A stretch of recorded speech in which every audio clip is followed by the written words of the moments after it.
Bueno, buenos días a todos y a todas. Arrancamos la anteúltima mesa de las jornadas. Hoy van a presentar... ¿Se escucha? Sí. Hoy van a presentar María Inés Serrayet y Paola Castelli, Anthony Caniele Suau, Daniela Molini y Martín Mesa. El primer trabajo es el de María Inés Serrayet y Paola Castelli, que lleva por título La epidemia de autismo, entre saber, política y economía. Así que bueno, te damos. Bueno, buenos días. Me han dado la tarea de leer el trabajo de mis colegas. El presente trabajo no es un abordaje del autismo como categoría clínica, sino como un acontecimiento analizado como epidemia por algunos autores que vamos a referenciar. Nos apoyaremos en la noción de bucle del filósofo Ian Hacking para ordenar el despliegue de la llamada epidemia de autismo. Un bucle resulta cuando ciertas condiciones humanas, ciertas condiciones humanas son interactivas en el sentido de que el acto mismo de nombrarlas, clasificarlas, diagnosticarlas y asignarlas a un tratamiento se convierte en un bucle que modifica la condición así nombrada. A menudo esto sucede porque la condición se convierte en una identidad, una forma particular de relacionarse con uno mismo, de trabajar sobre uno mismo, solo o con terapeutas, y también en un punto focal para que las personas se encuentren, se reconozcan, se organicen y desarrollen un lenguaje compartido que dé forma y significado a sus experiencias. Fin de la cita. Sugerimos pensar la epidemia del autismo no como un evento natural ni como una ficción construida socialmente, sino como una espiral final en un vórtice cada vez más amplio de procesos en bucle. Movimientos en la lectura del autismo hasta constituirse en epidemia. Seguiremos los desarrollos de Gilles Eyal para comprender la espiral de bucles que condujo al fenómeno actual entendido como epidemia.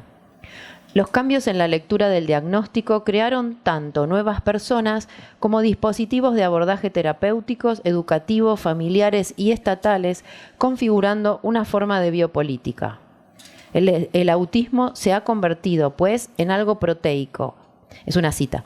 En un amplio espectro que abarca múltiples formas y grados de gravedad, en un significante flotante que podría ser muchas cosas a la vez, que podría significar una cosa y su opuesto al mismo tiempo. Primer bucle, aparición del autismo. El término autismo pertenece al campo semántico de Bleuler, quien para describir a sus pacientes esquizofrénicos llamó autismo al estado de desconexión y habló de pensamiento autista como un modo de pensamiento humano. Para él, el autismo era solo un síntoma. Se transforma en síndrome con Kanner y Asperger. Según Marie C. Thomas, Bleuler tomaría la idea de autoerotismo freudiana y la convertiría en autismo. Como categoría psiquiátrica. La psiquiatría infantil surge en el siglo XX, conocido como el siglo del niño. Al profundizarse el movimiento de higiene mental, se proclaman los derechos universales del niño y nace la psicometría. En 1943, el mismo año que Kanner describe su cuadro autista, Hessel publica El niño en la civilización moderna. Este estudio del crecimiento normalizado del niño, elaborado en el contexto de la cultura democrática, establece las leyes del crecimiento normal de un bebé y sirve de guía en la construcción del autismo de Kanner. Esta psicología del desarrollo, junto al progreso del conductismo de tipo mentalista, asociados a una teoría del lenguaje como comunicación, orientarán la terapéutica de los niños llamados autistas. Kanner da génesis al autismo infantil precoz. Crea un prototipo de niño autista con la observación de 11 niños que manifiestan problemas de contacto afectivo. En 1944, Asperger, de manera simultánea e independiente, utiliza el término autistas, pero para describir un síndrome diferente, denominándolo psicopatía autista. La historiadora Edith Schaeffer, madre de un niño autista, plantea que la psicopatía autista de Asperger es más amplia e incluye niños que hablan con fluidez y asisten a la escuela. Schaeffer demuestra que Asperger participó en el asesinato de niños de Viena, que trabajó para el sistema de eutanasia infantil y envió muchos niños a la institución Spiegelgrund, donde fueron asesinados. También dio atención a niños que podrían ser redimidos por el Reich, como una ambivalente orientación terapéutica y pedagógica.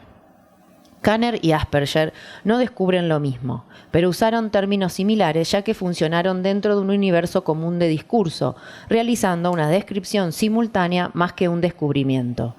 Así crearon un nuevo tipo de persona con un término viejo, describiendo lo que otros caracterizaban de otro modo. Aquí se produce el primer bucle. Ambos austríacos se formaron en contextos clínicos y científicos similares.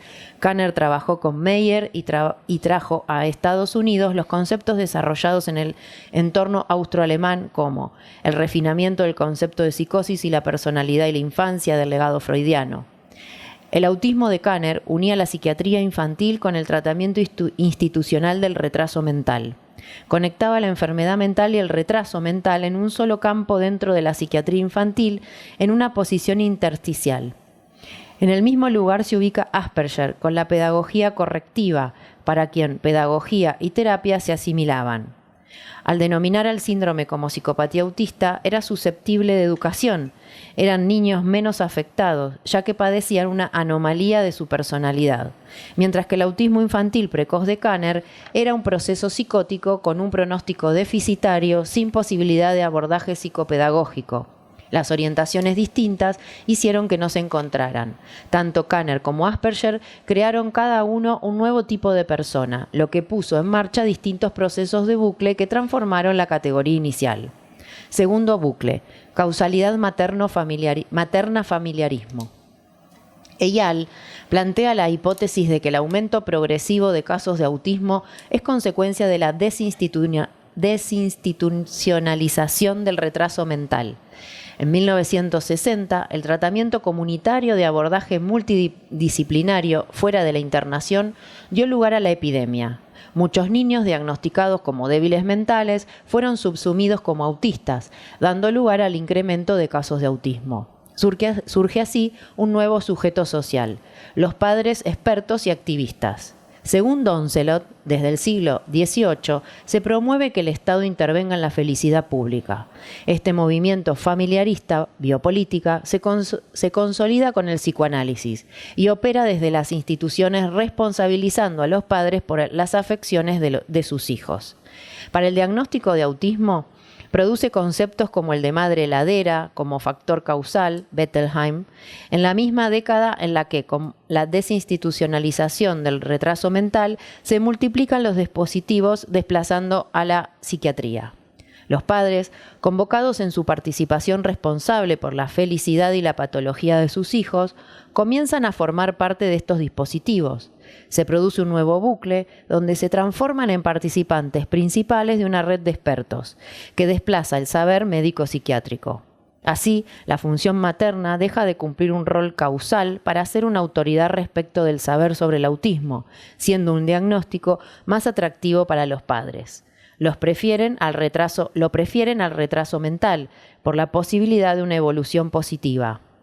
Para Eyal, la epidemia de autismo se extiende como un síntoma de la tensión entre las economías éticas del retraso mental y la enfermedad mental. Aparece una nueva matriz institucional formada por padres, educadores, terapeutas, psicólogos, terapistas ocupacionales y antipsiquiatras. Thomas promueve el fenómeno autismo, que incluye a los autistas, a los especialistas, a las instituciones y al Estado. El proceso impulsado por la demanda social y el interés de los padres concluye en la sustitución masiva de diagnósticos en los 90, lo que dio lugar a la percepción de una epidemia de autismo. Lorna Wing, psiquiatra y madre de un niño autista, inventa el espectro autista como dispositivo para traducir los intereses de investigadores, médicos, terapeutas, padres de niños autistas severamente afectados y padres de adolescentes autistas casi normales, y también estos mismos adolescentes y niños. En las organizaciones de padres se articuló una demanda de lo que Wing ofrecía, y ella les dio respuesta. Las asociaciones de padres de Estados Unidos y del Reino Unido, participaron en 1970 en un proyecto sobre el adolescente autista casi normal. En 1981, las terapias descomponían al autismo en una lista de elementos de conducta autista, ordenados como las conductas incluidas en el retraso mental. Ya no era necesario elegir entre enfermedad y retraso, ni entre proceso psicótico y rasgo de la personalidad. Wing usa la idea de un espectro para disolver la dificultad planteada en el pasado por las diferencias entre Kanner y Asperger. Reemplazó la psicopatía autista por un síndrome de Asperger, convirtiendo el trastorno de Asperger en una identidad cultural y pública antes de ser un diagnóstico oficial. Así, quienes se consideraban discapacitados para el aprendizaje o esquizofrénicos, ahora buscaban reclasificarse como personas con síndrome de Asperger o autismo. Si bien el DSM determina el diagnóstico oficial de autismo, lo central es el prototipo que interviene en múltiples niveles. La forma en que los padres entienden el retraso, en que un maestro trata a sus estudiantes, en que un adulto aislado se entiende a sí mismo y a sus reacciones. Cito, los artículos, los sitios web, las biografías, los artículos de revistas y periódicos desempeñan un papel en la dirección de estos individuos, a menudo antes de que lleguen a una clínica psiquiátrica para su evaluación. Estas representaciones mediáticas se entrelazan con las representaciones científicas para dar forma al prototipo de un niño autista o una persona dentro del espectro. Tercer bucle. Nuevo experto que da lugar a la epidemia. Con la autobiografía de Temple Grandin, quien se dirige como portavoz de los autistas, surge un nuevo sujeto social, el autodefensor.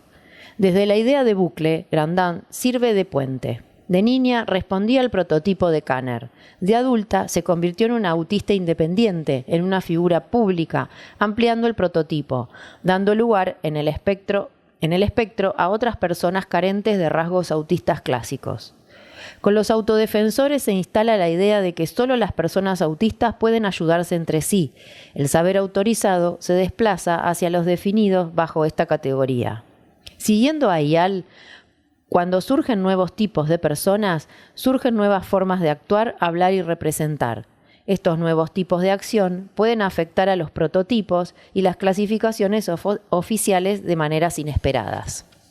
Los autodefensores, portavoces del espectro, desarrollaron una experiencia superior en algunos aspectos a la de los profesionales y los padres. Cuando se trata de informar sobre la experiencia de ser autista, su palabra es muy importante. El lema es: nada sobre nosotros sin nosotros. Exigen respeto por la neurodiversidad, diversidad del cableado humano, como un eje de la diferencia humana, igual que la raza, la clase o el género. Cuarto bucle, autopercepción y diagnóstico identitario. Jim Sinclair dice: soy autista porque el autismo es una característica esencial de mí como persona. Cierro cita. Es una identidad dada por un funcionamiento particular del cerebro, neurodivergencia, una condición singular y una especialización neuronal. La socióloga Judy Singer, autista, madre de una hija con autismo, hija de una madre autista, es la que forja el término neurodiversidad. Surgen influencers autistas y comunidades en Internet que reivindican sus derechos en tanto igualdad jurídica y clínica. Se instaura una batalla política para sacar al autismo de las clasificaciones psiquiátricas. Esta lucha es denominada autivismo. Se busca que el Estado avale los autodiagnósticos y se producen cambios sociales, como la conmemoración del Día del Orgullo Autista en el 2005 o la realización de congresos sobre autismo.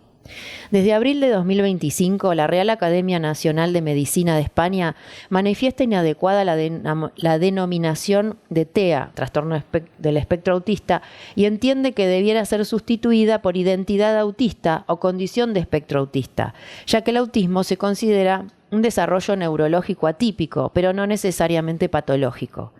Este movimiento produce conflictos en las comunidades de autistas y sus familias, ya que los familiares de autistas de bajas capacidades rechazan esta política protagonizada por autistas de altas capacidades. La paradoja que surge al descartar el carácter patológico del autismo para ser entendido como un modo de ser es que los autistas de bajo rendimiento corren el riesgo de perder la ayuda del Estado. Otro aspecto paradojal es que al trabajar por la inclusión de las personas autistas están creciendo centros de autismo, por ejemplo en México, con aulas terapéuticas, cuarto de calma, salón multisensorial, salón neuromotor, simulador de vida diaria, simulador de comedor, simulador de estética, etc. Así, la expectativa de que no sean tratados como enfermos mentales, sino como personas especiales, coexiste con prácticas institucionales de aislamiento y adaptación. A la vez, desde una política antagónica, el gobierno de Estados Unidos trata al autismo como una patología, al considerar que la epidemia es producida por sustancias tóxicas como el paracetamol. Afirmación refutada por la comunidad científica y la OMS. Lacan y un diagnóstico de situación. Estos movimientos se articulan con consignas de la época tal como plantea Lacan respecto de la homogeneización y la universalización de los derechos, que desde el liberalismo conduce a la segregación, ya que al anularse la diferencia se pierde la particularidad. Los autistas de menor rendimiento pierden recursos asistenciales. La preferencia de los padres por el diagnóstico de autismo genera un disvalor del retraso mental.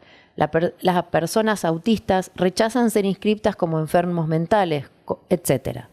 Una lógica similar encontramos con el auge de la antipsiquiatría. Tomaremos a Lacan cuando discute con esta idea. Sus seminarios se inician en la década del 50, unos años después de la invención simultánea de Kanner y de Asperger. Sin embargo, Lacan no trabaja con el diagnóstico de autismo.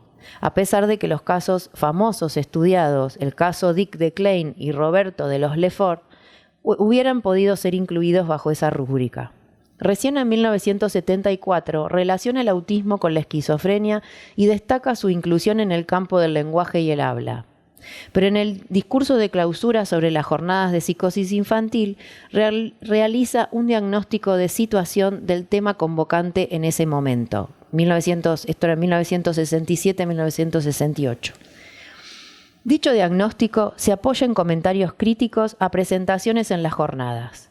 Cuestiona la psicoterapia institucional, que planteaba la libertad de expresión y circulación del psicótico, y a los antipsiquiatras Line y Cooper, que pensaban al esquizofrénico como una creación de la psiquiatría, producto de la opresión social a través de la familia. En los antihospitales buscaban desandar este proceso, propiciando la liberación del yo. La liberación del enfermo mental requería una revolución política. Frente a estas posiciones, Lacan propone un diagnóstico del proceso de segregación que refuerza un año después en el Congreso de Estrasburgo. Plantea que el discurso de la libertad y la universalización de derechos crea mayor segregación.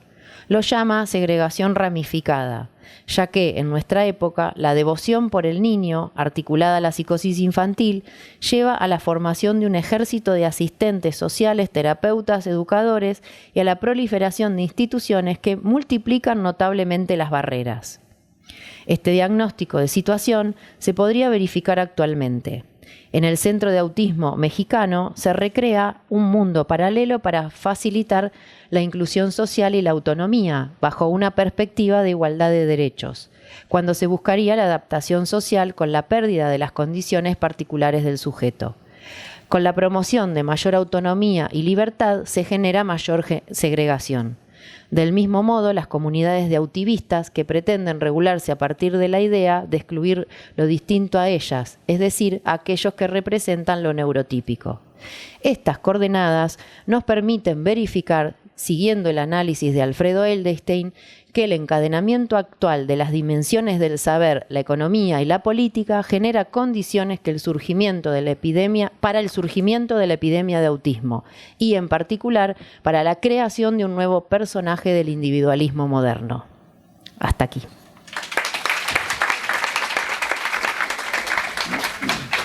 Bueno, muchas gracias, María Inés.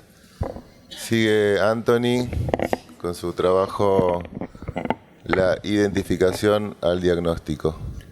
Genial. Julián, cuando puedas, probamos la presentación. A ver si... Perfecto. Bom dia. Não me atrevo a fazer a apresentação em português ou algo que se aproxime. Eu preparei um PowerPoint com somente as palavras-chave traduzidas. Espero que isso ajude a vocês a acompanhar o argumento. Se surge alguma dúvida, podem me interrumpir. Traducimos juntos. Martín seguro que me puede ayudar. Hace 3 semanas, en una reunión en Apola Internacional, intenté presentar lo que sería una revisión crítica de una idea que yo creo que es muy común hoy en día entre los lacanianos, que es la idea de un rechazo del inconsciente en la actualidad. Lacan fue el primero que afirmó esto en el texto Televisión, 1974, donde afirmó que la tristeza, la depresión o la manía son efectos de un rechazo del inconsciente a causa, escuchen bien, de una cobardía moral entre las nuevas generaciones. Bueno, mi objetivo es tratar lo que yo creo que es una cuestión difícil, que es la clínica en la actualidad, la clínica en la época, sin caer en juicios moralizantes sobre la población. O sea que tengo un punto de vista que intento que sea pragmático. ¿Qué quiere decir esto? Que el concepto de inconsciente, intento pensarlo, que si es válido es porque es operativo. Es decir, que se justifica en la medida en que permite orientar y transformar la clínica. Esto también se podría pensar con la célebre y problemática afirmación también de Lacan de que la resistencia es solo una, la resistencia del analista, es decir, que el analista resiste cuando no comprende lo que tiene delante. Por ello, en esa revisión, hace más o menos un mes, revisé la historia de la psicopatología psicoanalítica para contraponer variantes del inconsciente, teóricas, a la idea de un inconsciente tipo en psicoanálisis que se ha formado, que yo creo que es la neurosis de transferencia. Ahí repasé conceptos, etiquetas diagnósticas como pacientes difíciles, neurosis actuales, borderline, TLP, psicosis ordinaria. Hoy voy a continuar esa problemática, la pregunta de si hay o no un rechazo del inconsciente en la actualidad, pero desde otro ángulo. No voy a volver a la historia de la psicopatología, sino que voy a considerar algo que yo creo que podríamos denominar psicopatología de la vida cotidiana. Voy a intentar extraer algunas consideraciones de algo común hoy en día, que es la identificación al diagnóstico. Estoy muy contento de ver que compañeras de la institución están también preocupadas y trabajando temas muy similares. O sea que me inscribo en lo que se ha denominado, que han denominado María Inés y Paula, el cuarto bucle, ¿no?, de la autopercepción y diagnóstico identitario. Y ahí me pregunto si la lógica que han ubicado bajo el diagnóstico de autismo se puede extrapolar también a otros diagnósticos. Yo no sé si es paradigma de nada lo que voy a decir, no quiero ser aceleracionista o algo así, pero creo que es un juego más o menos interesante por el tiempo que disponemos en un espacio como este. Bueno, cuando pienso con la identificación al psicodiagnóstico, me refiero a la cuestión de que las taxonomías psicopatológicas que se emplean, que se emplean para el diagnóstico clínico han pasado a formar parte del lenguaje común. Es decir, que se utilizan para describir estados de ánimo, rasgos de carácter, incluso para definir al sí mismo. Como se dijo antes, no me refiero a la categoría clínica como tal, en un espacio clínico, sino a un acontecimiento más de índole social. Ejemplos, ¿no?, que se escuchan en la vida cotidiana. Estoy deprimido, padezco de ansiedad o fobia social, tengo TOC, tengo TDAH, ¿no?, creo que se dice aquí, o soy autista. Bueno, un libro interesante, ¿no?, el de Allen Frances, el autor del DSM-4, que se pregunta, ¿somos todos enfermos mentales? Y él mismo afirmó, como si fuera una confesión, ¿no?, un poco agrandado, pero bueno, que contribuyó a la creación de 3 epidemias: TDAH, trastorno del espectro autismo y la bipolaridad infantil. El contexto donde yo ubico esta cuestión es un poco un contexto donde hoy en día, donde las identidades son frágiles y fluctuantes, A diferencia, por ejemplo, del contexto en el que se inscribe Freud, que no sé si era el suyo o no, ahí la familia y el Estado nacional tenían una gran importancia. Yo creo que ahora han perdido su valor por una supuesta movilidad social, una mayor importancia de las amistades o grupos de trabajos, grupos de pares, algo que se suele denominar horizontalismo. En este sentido, en este contexto de identidades frágiles y fluctuantes, el diagnóstico podríamos pensar que genera significación y gozo de sentido. Otras características que ubico en este contexto sería la aparente promesa de pertenecer a un grupo, la ilusoria garantía de bienestar basada en la posesión o consumo de objetos, discursos cientificistas que promueven una evaluación constante y la influencia de la industria farmacéutica. Este fenómeno también creo que se ve agravado por la inflación autodiagnóstica, el aumento de diagnósticos inconsistentes, esto sí, dentro de las prácticas clínicas, el abuso de sistemas de apoyo y empoderamiento, es decir, abusar de ellos, hacer un mal uso donde no toca. Por ejemplo, han repasado, ¿no?, antes, en la presentación de antes, la cuestión de respeto por la neurodiversidad. El acceso inmediato a información médica en línea y, por ejemplo, el uso de herramientas de inteligencia artificial para consultas psicológicas.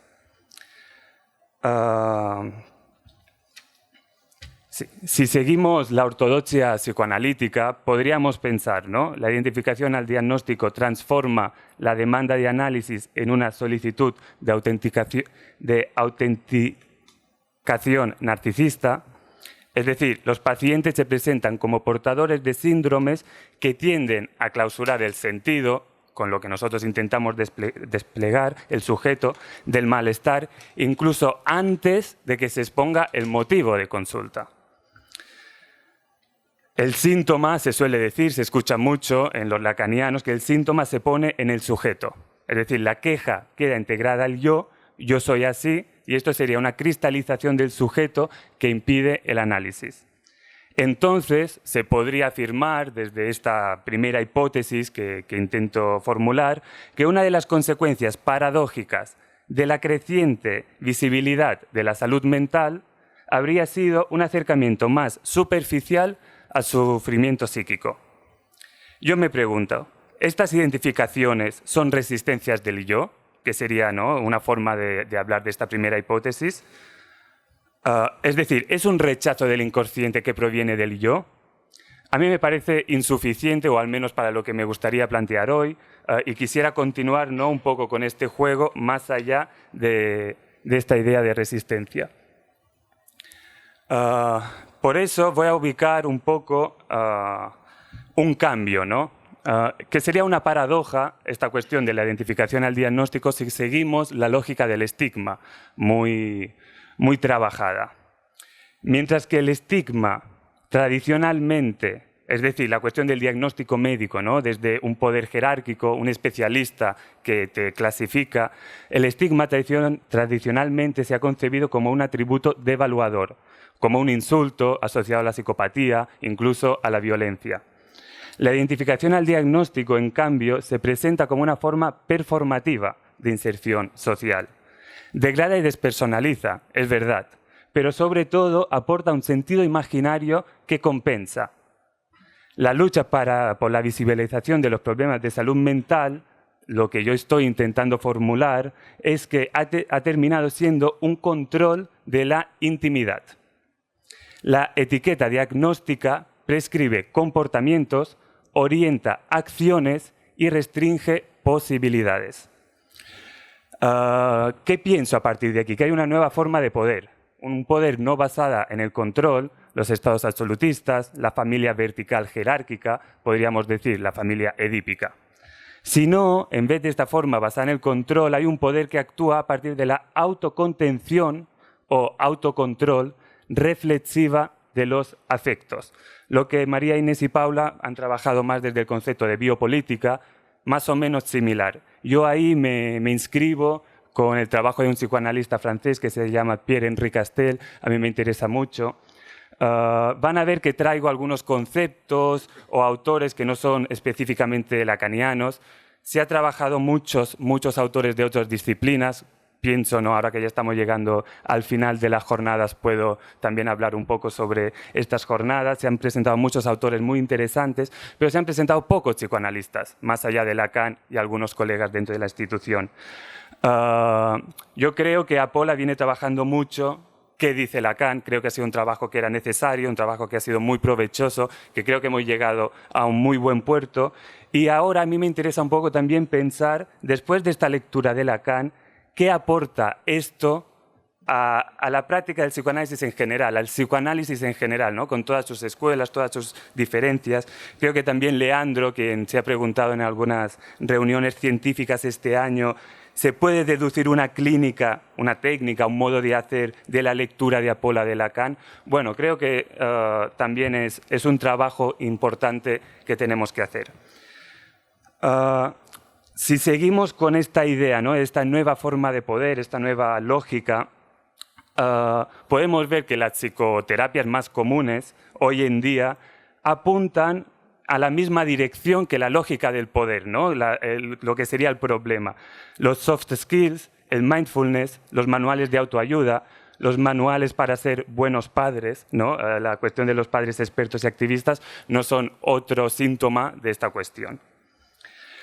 Si ubicamos una paradójica dentro de la lógica del estigma, también podemos ubicar otra paradójica dentro de la lógica proposicional, ¿no? Porque al final la identificación al diagnóstico no es otra cosa que un razonamiento circular, una explicación tautológica. Creo que en la presentación puse un ejemplo que sería el de la fobia social, de si voy o no voy a una fiesta. Un nombre nunca puede ser... Es decir, el nombre que se le da a un conjunto de conductas o emociones no puede ser su causa. Afirmar que una persona evita relacionarse con otras porque sufre de trastorno de ansiedad social sería un absurdo. Bueno, como he dicho antes, una solución era afirmar que todo esto se trata de cuestiones de resistencia. Freud habló, ¿no?, del beneficio secundario de la enfermedad. Casos donde hay predisposición a considerarse enfermo por las ganancias, placer, oportunismo, de sufrir una enfermedad. Ahora bien, Freud descubrió que la sede de las resistencias no es solamente el yo. Yo creo que eso le abrió un campo que realmente era muy difícil de analizar lógicamente y de sacar conclusiones de ahí. Porque hay muchas dificultades. ¿Cuál es la diferencia entre resistencia y defensa del yo? ¿Qué resistencias son yoicas? ¿Cuáles son superyoicas? ¿Cuáles son del ello? Bueno, ahí creo que es más interesante pensar con la lógica lacaniana, que dice que resistencia es solo una, que la resistencia que se ubica en el discurso mismo. Si las resistencias no son del yo, sino que son estructurales, son del discurso, yo me pregunto, ¿qué censura predomina hoy en día en esta lógica, por ejemplo? Que ya dije que no era paradigmática de nada, pero que creo que puede ayudar a pensar casos hoy en día. ¿Es la represión o más bien es la opresión? ¿Es lo mismo? Bueno, ¿qué consecuencias puede tener eso en nuestra práctica? Es un poco lo que a donde voy a intentar llegar ahora. Del mismo modo que Freud ubicó a partir de la psicopatología de su vida cotidiana, actos fallidos, errores, lapsus, olvidos, equivocaciones, un sentido del inconsciente, un inconsciente reprimido, yo estoy intentando dibujar una vertiente del inconsciente no reprimido, sino oprimido o reificado. Voy a intentar explicar un poco a qué me refiero con esto y después ya concluyo. En la represión de un contenido mental, sea sexual o sea agresivo, los afectos quedan ligados a representaciones y retornan en formaciones del inconsciente, ¿no? Lo sabemos bien, el inconsciente freudiano de la represión elabora y conserva. Me olvido de... Bueno, Julián, ¿crees que...? Si no, perfecto. Claro, ¿no? El inconsciente tipo, el inconsciente de la represión, elabora y conserva. Pero hoy en día creo que nos encontramos muchos casos en la clínica donde hay un discurso que olvida el contenido simbólico. Para pensar esto, para pensar este inconsciente oprimido o reificado, estoy usando el concepto marxista de reificación. Un concepto que proviene de la historia marxista de George Lucas con el concepto de cosificación, relaciones sociales que son tratadas como capital individual, es decir, como cosa, o cuando nos percibimos a sí mismos, a nosotros mismos, como objeto, cosificación. Pero yo me uso de un filósofo más contemporáneo, Axel Honneth. Ayer Christian Dunker habló de él, también lo citó. Y ahí la reificación, esto lo trabajé mucho en mi presentación, un poquito, hoy no me voy a extender, pero quisiera que se queden con la cuestión de que la reificación, según Axel Honneth, se entiende como un olvido de reconocimiento. ¿Reconocimiento de qué? Del otro, de la historia subjetiva, ejemplos, ¿no?, que él pone de lo que sería la reificación hoy en día, la expansión de la industria sexual, el auge de las investigaciones neurocientíficas, la práctica del alquiler de vientres, el racismo institucional. Ahí podemos hacer una pequeña clasificación de la reificación que yo creo que nos va a ayudar a entender un poquito más, de una forma más o menos sencilla, a lo que me refiero.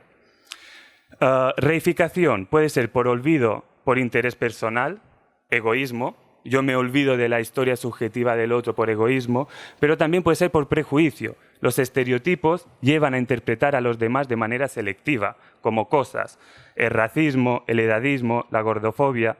Creo que tiene mucho que ver algo que Martín, ayer en la presentación de su libro, hablaba, ¿no? Porque yo estoy comparando un inconsciente reprimido a uno no reprimido, oprimido, y él hablaba, ¿no?, de un sujeto no supuesto saber, sino un sujeto impuesto saber. Creo que por ahí hay algo que podemos trabajar juntos. Pero también, ¿no?, podemos pensar una reificación mutua, es decir, un olvido del contenido biográfico del otro, pero también una autorreificación, es decir, un olvido de los estados anímicos del sí mismo en contextos institucionalizados, no por normas, por regulación, ahí donde se da a la simulación. El autodiagnóstico, el diagnóstico médico, creo que son claros ejemplos de esto, ¿no? Porque el autodiagnóstico elimina la memoria del conflicto psíquico porque aporta directamente una cristalización, una significación, y al diagnóstico médico muchas veces se concibe el trastorno como una realidad natural más allá de la experiencia viva de nuestra historia, como Ablancer, como persona, simplemente. De todos modos, y esto quisiera que quede más o menos claro, Lacan ya señaló de forma muy elocuente que la antipsiquiatría fue, y lo han trabajado muy bien también, ya es la segunda vez que me golpeo, en la presentación anterior, que la antipsiquiatría fue esencialmente un movimiento de liberación de los psiquiatras y no de los pacientes. ¿A qué me refiero con esto? Los diagnósticos son constructos clínicos elaborados por consenso, sean psiquiatras, sean psicoanalistas. El problema surge cuando se los usa de forma naturalizada, por fuera de una psicoterapia.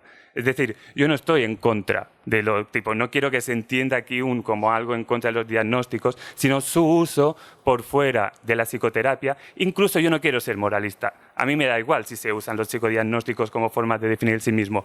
Lo único que intento ver qué efectos hace esto que nos permita trabajar, tener otras herramientas en nuestra práctica. Aún más, yo no niego que el autismo sea un problema para nosotros. ¿Se entiende, no? Bueno, esta reificación, como que estoy intentando pensar, implica un movimiento completamente contrario al deseo lacaniano. ¿A qué me refiero? El deseo es el proceso de reconocerse ante el otro. ¿Qué quiere el otro de mí? Lo sabemos bien, es nuestra herramienta de trabajo más básica. Y el síntoma analítico, como formación de compromiso, el síntoma entendido en un sentido clásico en el psicoanálisis, es una formación de compromiso ante este reconocimiento del deseo, que siempre es conflictivo porque no hay identidad. Ahí no me refiero tampoco al síntoma psiquiátrico, ¿no?, a una cuestión signo más fenomenológica, sino al signo freudiano, que es más un querer saber que un querer curarse.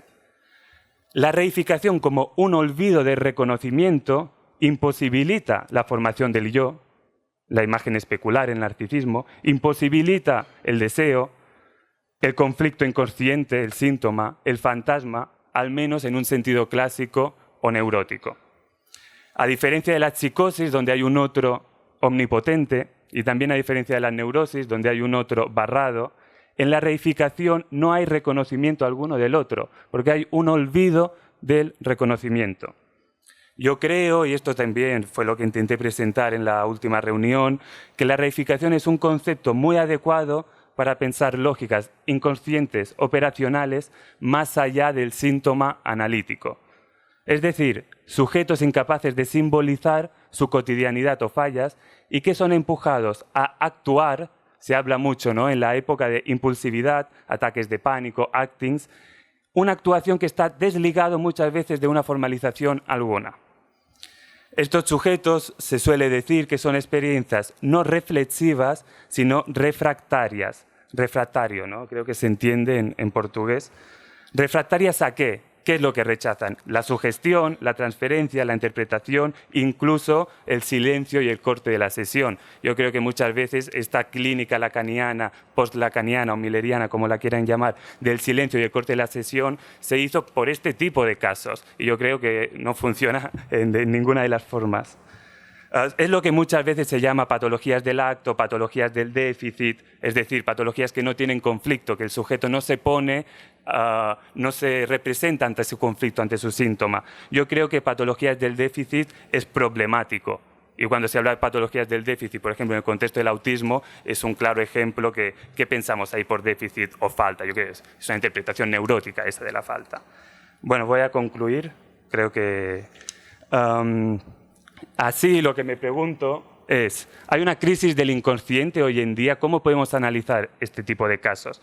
Mi impresión es que si podemos proponer un inconsciente reificado, es que no es más pobre que reprimido.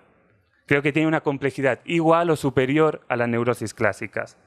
Es decir, lo que intento, lo que quiero trabajar, lo que voy a seguir trabajando es cómo pensar los problemas contemporáneos de la clínica.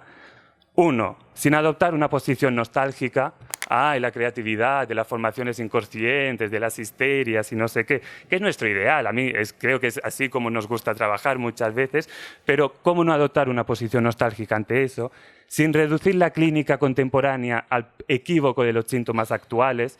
Yo creo que se confunde hablar de síntomas actuales cuando en realidad es que simplemente recibimos más población que antes. Quien iba al consultorio de Freud no es la misma gente que viene hoy. En hospitales está de moda la salud mental, mucha más población va al psicoterapeuta. Y también sin adoptar una posición moralista, que la población, que los jóvenes rechazan el inconsciente. Y ahí está la pregunta por la resistencia. Yo creo que es un concepto que realmente difícil, porque yo no quiero negar las resistencias del y yo. Es difícil ir al psicoanalista y hablar de nuestros problemas. Uno se queda callado, uno no sabe asociar libremente.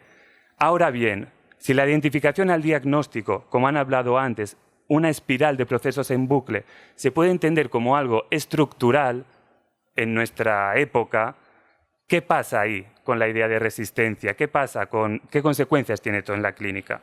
Son ideas que están en consonancia con Freud cuando dice que todo lo reprimido es inconsciente, pero no todo lo inconsciente es reprimido. Alfredo Edelstein cuando recupera la idea lacaniana de un saber no sabido. Christopher Bolas, un psicoanalista que estoy contento porque me he dado cuenta que aquí en Brasil es muy famoso. En Argentina nadie lo lee, pero aquí he visto que todo el mundo lo conoce, que mucha gente lo ha leído y bueno, me ha puesto contento. Christopher Bolas habla de lo sabido no pensado, aquello que nunca fue representado, pero no por ello no vivido. Y Christopher Bolas, también Martín habla, de lo decía ayer, del retorno de lo oprimido. Es decir, no una represión y un retorno de lo reprimido, sino un retorno de lo oprimido. Y bueno, hasta aquí terminar con esto, ¿no? El concepto de inconsciente aquí, así como lo trabajo, es una forma, ¿no? Una forma de encararlo es así, ¿no? Operacional. ¿Cómo puede ser operativo hoy en día en la clínica? Bueno, muchas gracias.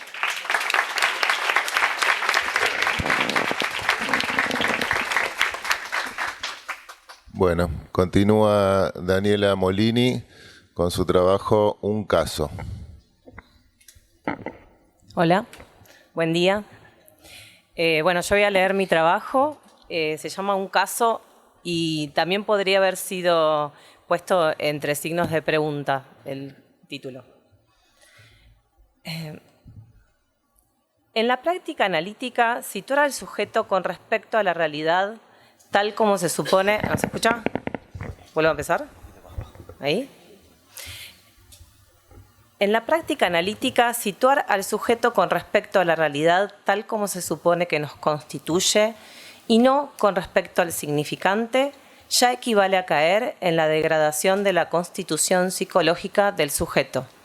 Lacan, 1964. ¿Qué permite definir que un caso clínico sea uno y que sus interpretaciones no lo conviertan en una multiplicidad? ¿Qué delimita su todo y determina qué elementos lo componen? Recientemente escribí un trabajo titulado ¿No hay representación o la realidad en psicoanálisis?, del que explicito aquí parte de las conclusiones junto a estos interrogantes que surgen al pensar entonces qué es un caso. Cernir lo que se considera un caso depende de la posición que tengamos respecto del estatuto del sujeto. Guiándonos por lo postulado por Lacan en la conferencia en Baltimore, se presenta el problema de que la estructura implica la idea de unidad. Pero en psicoanálisis el sujeto, siendo parte de esta, al mismo tiempo es algo abyecto y no puede identificarse simplemente con el hablante o el pronombre personal de una oración. Así es como denuncia a los psicoanalistas que renuncian a su función y a modo de solución para sostener la idea de unidad, vuelven a guiarse por una psicología general en una pretensión de sumar datos que se aunarían en una personalidad total de quien consulta. Entonces, podemos ordenar dos posiciones posibles. Una implicaría un ancla de verdad fija e inmutable referida a una sumatoria. El mundo exterior real más los deseos y pulsiones pertenecientes a un bagaje filogenético. La otra surge de la estructura del lenguaje, cuya referencia para la verdad queda vaciada, implicaría alguna idea de infinito y su límite llama a otra lógica. La pregunta de por qué en una discusión colectiva viéramos aparecer algo múltiple sobre el análisis de un mismo caso en opiniones tan diversas según los psicoanalistas que participen, podría responderse tanto por las diferencias que surgen a partir de estas dos formas de circunscribir al sujeto, pero también, aunque por otro lado, por el efecto que puede producir sostener una teoría del significante que vacía el lugar del referente y pone al sujeto en el lugar del objeto perdido que es necesario encontrar.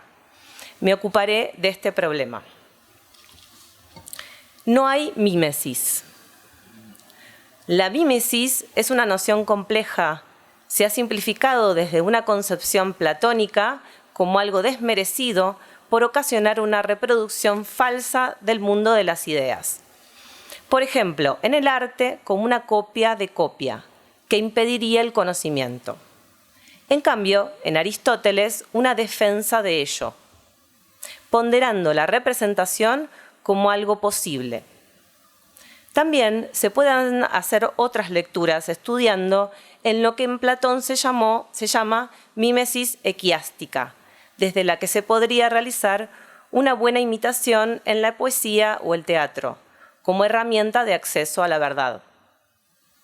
Lo cierto es que desde cierta tradición filosófica, estas concepciones implican la emulación de un campo en otro, que podrían mantener alguna aspiración de veracidad en un sistema de pensamiento dualista. En la teoría freudiana podemos captar alguna postulación de la mímesis en relación a lo que es del ámbito de la palabra, en su concepción de representación y en su teoría de la memoria.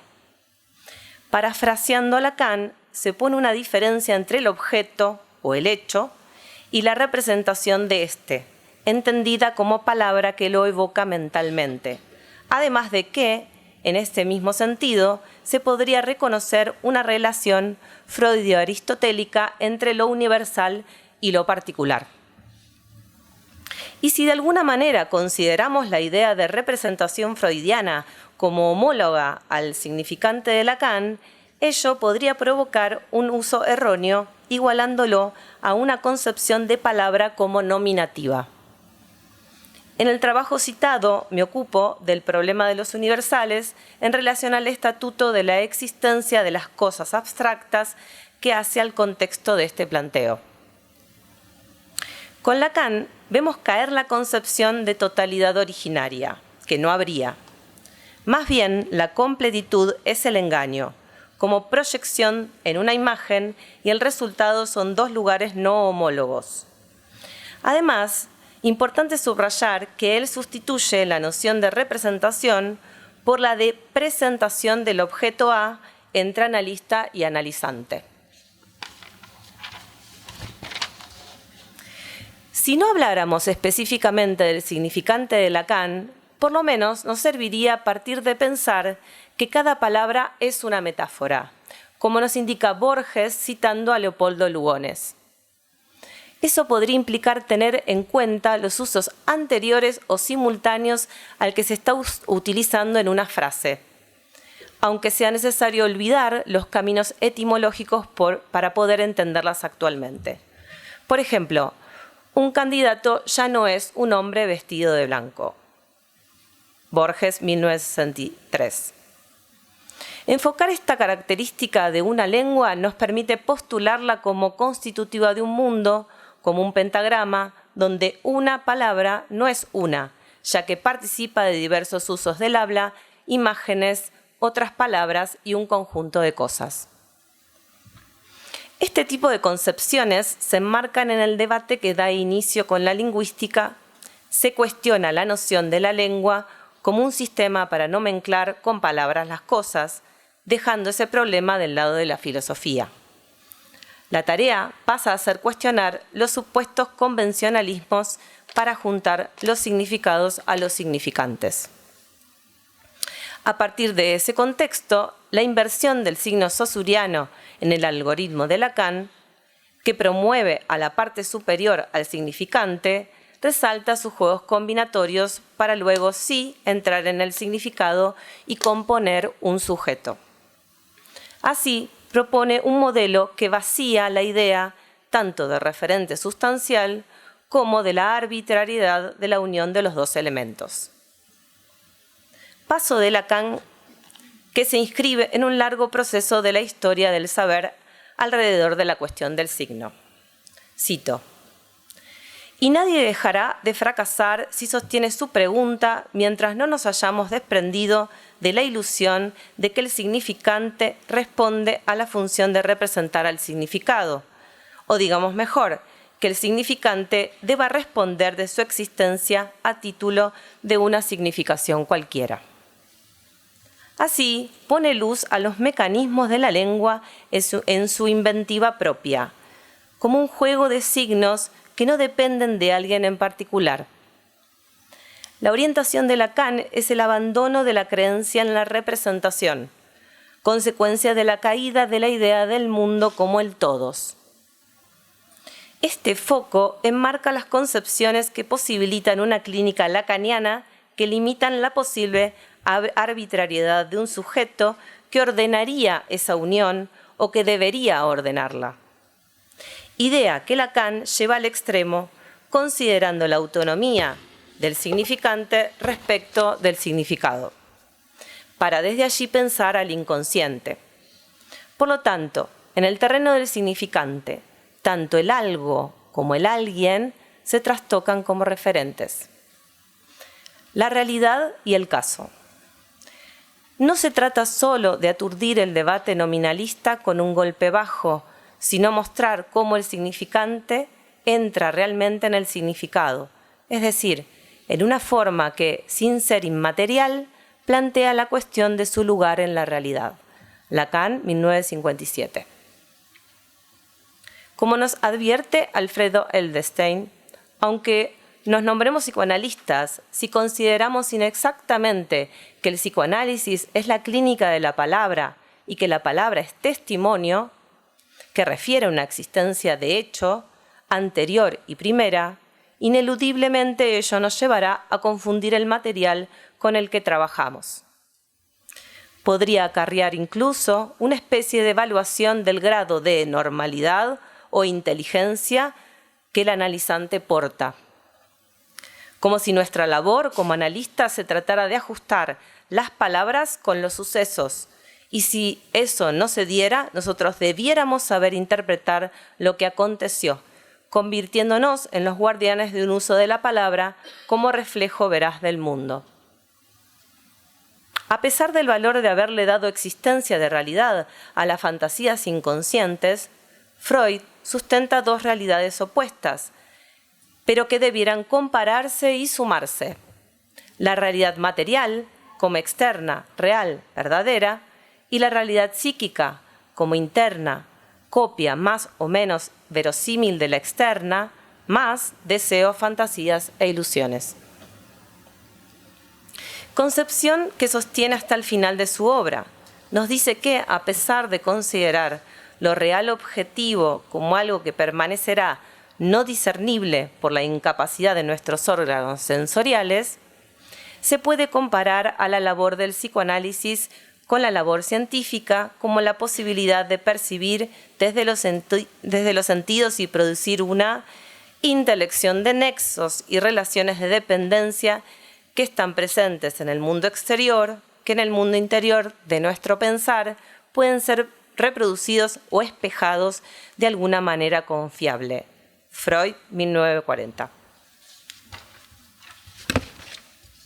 Diferencialmente sobre las especificaciones que se pueden hacer en lo considerado como realidad en la obra de Lacan y su relación a lo que se considera material, el abandono que él hace de la dualidad nos lanza a la relatividad introducida por el inconsciente, la cual es una realidad restringida porque implica una realidad de ella misma como material, es decir, no interpretable a título, diríamos, de la prueba que ella constituiría para otra realidad que le sería trascendente, ya sea que se coloque ese término bajo la rúbrica del corazón o de la mente. Lacan, 1967. Otro enfoque radicalmente diferente para pensar la ciencia y el sujeto. En el artículo mencionado arribo a una idea de realidad que objeta las dicotomías de lo interno y lo externo, de la realidad psíquica y la realidad concreta, de lo abstracto y lo tangible, como si uno fuera la mímesis del otro, desde la teoría de Lacan. Postula el campo que abre la experiencia del psicoanálisis como una realidad unívoca, de base discursiva, la cual no necesita compararse con una más verídica, externa y objetiva. Dos posiciones para estatuir un sujeto. 1. Constitución psicológica. Si el estatuto del sujeto se confunde con una constitución, el recorte apuntará a una idea de unidad unificadora, tanto del organismo como de la mente, donde lo acontecido en una supuesta realidad material y tangible se postula como la verdad calcada, más o menos precisamente en el psiquismo, implicando una idea de memoria que Freud asemejó al bloc maravilloso. En esta teoría, la realidad exterior sería la verdadera y no, como la postula Lacan, dada por la interacción circular, no dicotómica, de la existencia lógica y la existencia de hecho, que implica el marco que da el fantasma. Sin embargo, el todo se considera interno y se postula como mayor que las sumas de sus partes, en la constitución psicológica, ¿no? Así se provoca la circunstancia de circunscribir un islote psicológico que deja al sujeto en un lugar de indigencia, desamparado de su realidad, o sea, sin otro, por fuera del discurso, por lo tanto del lazo y de la lógica del objeto A, la que implica la incompletud y es efecto de las operaciones de alienación y separación. Allí, el discurso como lazo social en el que el analista es parte del caso, para circunscribir al sujeto, no cuenta, aunque se hable de transferencia. Sujeto dividido entre escritura y habla, el punto 2. A pesar Al pensar esos dos registros, la escritura que se hace a partir del habla es el material. Así, en el material, el sujeto es efecto de otro tipo de unidad, la unidad del conteo, que necesita de por lo menos una repetición para constituirse. Es fruto de la lectura del analista en el lazo con el analizante. La cosa no es anterior a la primer marca, así como es con el segundo significante, que se le puede dar existencia al primero. El conteo implica que el 2 debe repetir al 1 para que éste exista, dando como resultado una diferencia. Es en esa diferencia que el sujeto, tema, se podría definir. Por lo tanto, no interesaría ningún sujeto psíquico que contenga ninguna unidad ni verosimilitud con el mundo externo. Hilbert, uno de los autores que hacen de contexto a la inversión del signo saussureano de Lacan, consideró que la batería axiomática de un sistema formal valdría por ella misma independientemente de su capacidad para representar lo que sea. Ese todo no es el plano o la copia de un territorio mundano, sino un objeto del mundo como todos los otros, en lo que hace su grado de existencia. Podríamos pensar algo similar en relación a la batería significante de un caso. Y aunque distingamos una clínica que, entonces, no es simplemente de la palabra y de la escucha, sino más exactamente de la escritura y por lo tanto de la lectura, de todas formas, la escritura no calca nada, no se imprime una experiencia en palabras escritas. Lo que se escribe es producto de la lectura mediante una estrategia, que en diversos relatos del analizante que se presenten imaginariamente disímiles, la estructura de la escena se denote la misma y allí vislumbrar una insistencia.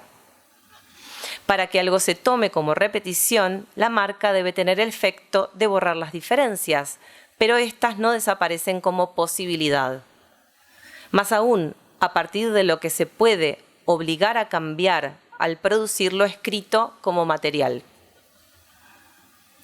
Esa potencia de diferenciación y relecturas es efecto de la estructura del lenguaje. Así, la imposibilidad de la mismidad nos empuja a la idea de infinito, por el poder de raciocinio por recurrencia. Es una idea de Kastner y Newman. Por este camino podríamos llegar a concebir la misma paradoja que Cantor encontró en la dicotomía de Zenón. Si creemos que Aquiles puede alcanzar a la tortuga, será admitiendo que el todo no es mayor que la suma de muchas de sus partes. Pensándolo así, dentro de lo que llamaríamos el todo de un caso, la subdivisión de los elementos significantes podría formar una serie infinita. Lo que hace de límite, de litoral, dependerá de lo que se pueda escribir y así definir las partes que cuentan en ese todo. Lacan nos orienta sobre el límite del efecto infinito que implica la estructura del lenguaje vaciado de anclaje referencial o significado trascendental. Es la letra promovida como referente tan esencial como toda cosa, y eso cambia el estatuto del sujeto. Para su identificación, él se apoya sobre un cielo constelado y no solo sobre un rasgo unario. La interacción del juego significante, no únicamente en su sucesión metonímica y de la unidad para su conteo, sino más aún en su relación metafórica, que implica que un elemento emerja a condición de que reemplace a otro, que al mismo tiempo le debe su existencia y componen un sujeto.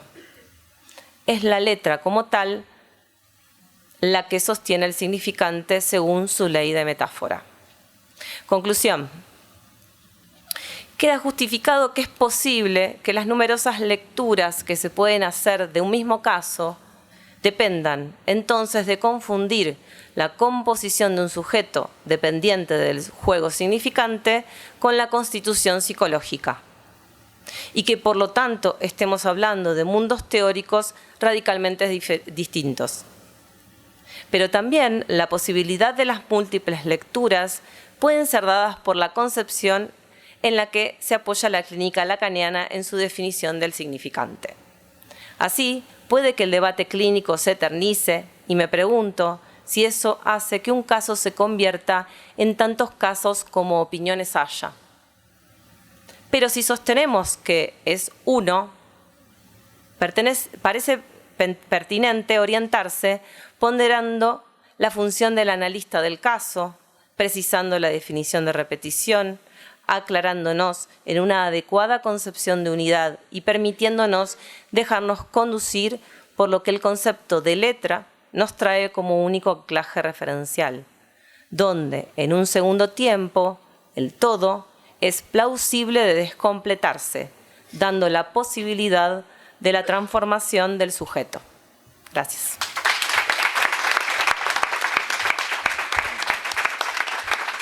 Bueno, gracias Daniela. Sigue Martín Mesa con su trabajo A Descoberta do Sujeito e a Colonialidade do Ser.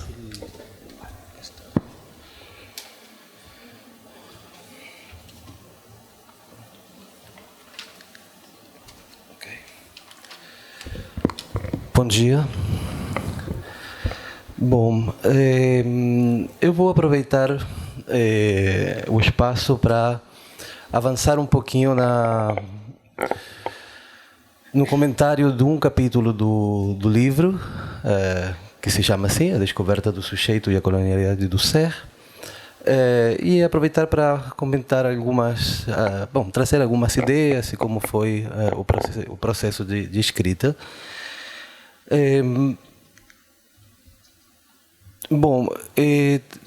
Talvez o primeiro esclarecimento seja que faz este trabalho aqui, né, nesta mesa. Mas tem uma explicação óbvia que não tem nada a ver com a comissão, né, que ela entende bem os critérios, só que eu enviei um outro trabalho, um resumo sobre as neuroses traumáticas, pensando na atualidade, porque é uma pesquisa em desenvolvimento, mas está só no início. Aí eu digo, eu vou apresentar uma pesquisa no início, quando tenho uma que já está finalizada praticamente, digo, não, vou trocar. E aí já não deu tempo de fazer mudanças na mesa.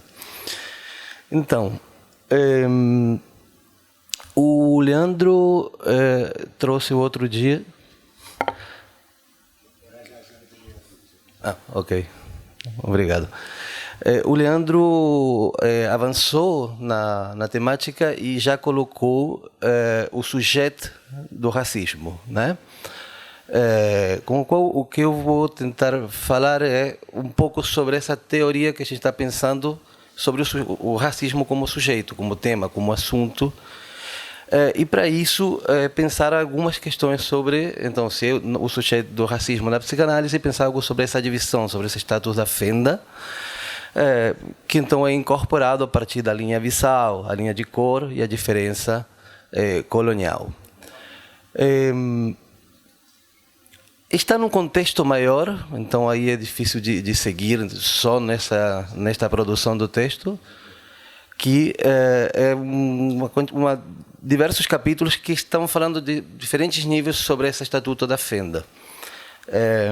Então, por exemplo, no capítulo sobre os outros do mal-estar na cultura, aí a gente avança sobre como no freudismo se trabalha uma diferença qualitativa que articula o comércio entre o sujeito dos impulsos e o sujeito da razão, ou o mal-estar, ou a civilização em termos de renúncia pulsional, e como isso é já todo um diálogo com o sujeito transparente da modernidade, né, o sujeito da filosofia. Em outro capítulo, avançamos sobre o saber não sabido e o epistemicídio, e pensamos a técnica. Então, aí forjamos alguma série de conceitos, como que eu acabo de lembrar o Anthony, sobre o sujeito imposto saber para pensar a transferência e a associação livre. Quer dizer, em diferentes níveis poder pensar, alguns mais clínicos, outros mais epistêmicos, pensar essa estrutura da fenda. E talvez o contexto maior seja o trabalho, porque para pensar o sujeito do racismo há que pensá-lo em algum discurso, senão a gente está só pensando em termos de linguagem, e a gente poderia perguntar-se de que linguagem, onde se dá isso, em que discurso social. Então, esse sujeito do racismo precisa de dizer que há um discurso colonial. Então, há todo um trabalho de como se pode pensar o discurso colonial, inclusive nos nossos termos, mas que vou adiantar que, da própria inspiração lacaniana, se poderia dizer como o discurso retrógrado do discurso do mestre. Sim? A proposta que fazemos aí é que há uma distinção, ou uma distinção de qualidade entre a diferença, outra separação entre esse um e esse dois no momento da constituição do discurso. Mas, bom, é só apenas para dar um contexto. Então,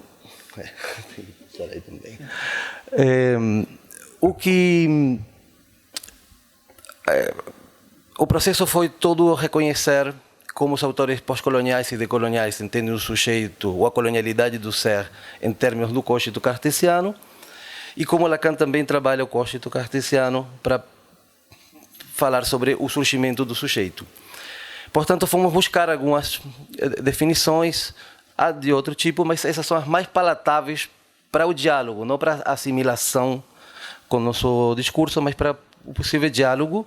Então, o Mignolo, que fala que a colonialidade do ser é a experiência vivida e seu impacto na linguagem, aí a gente ainda vai, porque é a experiência vivida e todo o que a gente pensa. Mas o Maldonado Torres já avança um pouco mais, e embora fale de dinâmicas e existências, dinâmicas existenciais e sociais, um pouco o que o Leandro trazia como história, cultura, sociedade, mas para acentuar que a colonialidade do ser pode ser entendida como uma ruptura radical entre o discurso e o dizer. E então aí a gente se sente um pouco mais próximo para fazer esse debate. Aqui a palavra-chave, o acento está entre ruptura radical, né? Não, tá bom. Bom, então para mostrar como, quando a gente pensa do sujeito, Lacan dá um valor central, né? É o sujeito moderno, né? E Lacan dá um valor central ao cogito. Quem introduz o sujeito no mundo, diz Lacan, não é Freud, é Descartes. Pode ser caracterizado de diferente maneira, Lacan o faz, rechaço de saber e ligação do sujeito ao ser, são algumas formas mais iniciais desse movimento, né? A dúvida metódica, o ceticismo de Descartes. Mas também é interessante pensar que, se Lacan diz que aí é o surgimento do sujeito moderno, todos os autores decoloniais e pós-coloniais vão trabalhar sobre o cogito cartesiano como um momento de instauração da colonialidade do ser. Então, aí há uma conversa que é interessante de ser pensada. E tem diferentes manifestações disso. Por exemplo, o Grossfogel tentando redefinir o ego conquiro do Dussel, diz a universalidade metafísica do eu penso, o que a gente pensa esse sujeito que não tem ontologia e demais, se suporta no acontecimento contingente do eu colaniço. E o Maldonado Torres vai pensar essa colonialidade do ser a partir de uma diferença subontológica na relação colonizador-colonizado, né? Uma relação aí, relação a antecipação à morte, um pouco mais complexo, não vou avançar. Então, basicamente, toda essa complexidade e quantidade de páginas para falar sobre essas questões se pode resumir nos cogitos, né? O cogito de Descartes, penso, logo sou. O colonial, eu penso, logo os outros não são. O de Freud, lido e interpretado por Lacan como penso, logo desejo. E o do próprio Lacan, que propõe não penso, não sou, ou não penso, ou não sou. Aí temos outra diferença interessante para a desambiguação, né, dos cogitos entre Freud e Lacan, que se pode pensar. Bom, então, do que se trata, para Lacan, com este trabalho sobre o cogito, de reescrever o sujeito do inconsciente mediante uma teoria da alienação capaz de pensar a falta em ser e que com este trabalho, com estas referências cruzadas, o que a gente também está estabelecendo, e o problema do ser, e o problema da colonialização, da ontologização ou da substancialização, que vai até a função psíquica tão criticada por Lacan. Bom, então o que eu vou fazer para vocês é basicamente o percurso que fizemos, breve, algumas ideias de como fomos avançando em como Lacan vai trabalhando esse cogito cartesiano para pensar esta teoria da alienação e por que isso para nós depois é significativo neste contexto da colonialidade do ser. Então, a posição pensada do ser, né, é o que ele desprende do cogito, sim? Tudo o que pensa é. Mas isso é interessante porque a gente já dá isso como a estrutura da modernidade quase imutável, mas o Lacan disse isso foi um momento do sujeito. Foi um momento do sujeito. Que tem como correlato uma mutação antropológica, você pode falar de diferentes maneiras. A que escolhi hoje é o sujeito cogitam, constitui-se como objeto cogitatum. Penso, logo sou, penso, logo existo. O homem como objeto da ciência, sim, como sujeito da ciência, mas como objeto da ciência, a gente falou em outros momentos. Isto é importante porque Lacan estabelece primeiro que isso é uma falha na instauração do ser, é uma leitura que ele traz também do Heidegger, e que o que se estabelece na definição é um saber. Então, há um saber, ou há saber, mas o que está na base também é que há a falha na instauração do ser do cogito cartesiano. E insisto em destacar que é o momento desse sujeito. E que algumas definições, alguns efeitos que ele dá desta operação é que se produz uma clausura na interrogação sobre o ser antes da ligação com o pensamento. É dizer, a partir do Descartes, da modernidade, só se pode pensar o ser depois do pensamento. Antes está clausurada essa interrogação, e que é a crítica, né, do Heidegger a toda a filosofia derivada do cogito. Essa estrutura inaugural do cogito permite que a ciência, diz Lacan, se libere do sujeito. E por isto entende três efeitos, ou dá três questões. Se libera do sujeito, mas sente os efeitos do sujeito onde? Nas margens do aparelho lógico-matemático, acho que essa é uma discussão que a Paula tem, às vezes, entre formalização das escolas. No real, sobre a forma de detritos do homem, e também porque se pagará o preço de não poder dizer nada sobre o sujeito do ato, talvez. Alguma coisa que estavam conversando os colegas. A operação que Lacan faz para poder pensar esse sujeito é a seguinte, eu vou resumir, passar por aqui, mas Lacan disse, é um momento, e Lacan vai pensar a cisão, porque ele vai destacar que nesse cogito eu sou é falha do ser, e há uma divisão entre pensamento e ser. E vai denunciar toda uma deriva de pensamento que vai seguir nessa linha, que é a da função psíquica, chegando à psicologia como unidade. Agora bem, começa a fazer diferentes pontuações, Lacan, sobre o cogito. Então, cogito ergo sum, ele diz cogito, ergo sum. E faz outro movimento de pontuação para pensar essa divisão, que é eu penso logo, todo seguido, sou. Isto vai lhe permitir dizer diferentes coisas sobre a instauração do sujeito, e eu aventuro o problema da falta em ser, mas também da colonialidade do ser. Então, o primeiro que ele faz com este movimento é dizer o cogito é, então, um ato enunciativo, né? Faz com que o sujeito seja suposto como ser. Então, sujeito suposto saber, sujeito suposto ser também. Mas como ser do pensamento, e então permite a Lacan outra vez a se perguntar de qual pensamento estamos falando. Esse pensamento anterior né? Ou esse ser anterior ao pensamento, ou se há em outros momentos que Lacan volta a se perguntar. Mas, em definitiva, vai dizer que a proposta dele, e que aí é diferente dos outros encaminhamentos, o Cogito racha o ser, o divide, pensamento e ser. Me parece bem mais importante isto, vou falar, porque a gente vai direto em não ser e ser. E, pelo menos a gente não. Os autores decoloniais, pós-coloniais, vai nisso. E aqui é pensamento e ser, e nesse ser, do outro lado, vai ficar o ser ou não ser, que a gente pode pensar. Então, a afirmação de Lacan, a partir de que o cogito é um ato enunciativo, que racha o ser, sim, é que o cogito cartesiano não tem determinação ontológica. Se falou bastante sobre ontologia ontem, e há uma proposta de pensar por quê. Vai dizer que nosso sujeito não tem uma determinação ontológica, sim, que tem a ver com essa estrutura de consequente. Quer dizer, não tem esse eu penso, sim, esse logo sou, a causa é o logo, esse eu penso não tem uma estrutura de consequente com o sou, porque tem uma estrutura de significação. Mas é problemático só de pensá-lo assim, mas Lacan propõe isso. Então, esse eu penso não passa de uma identificação. Eu penso que penso, eu penso que eu sou.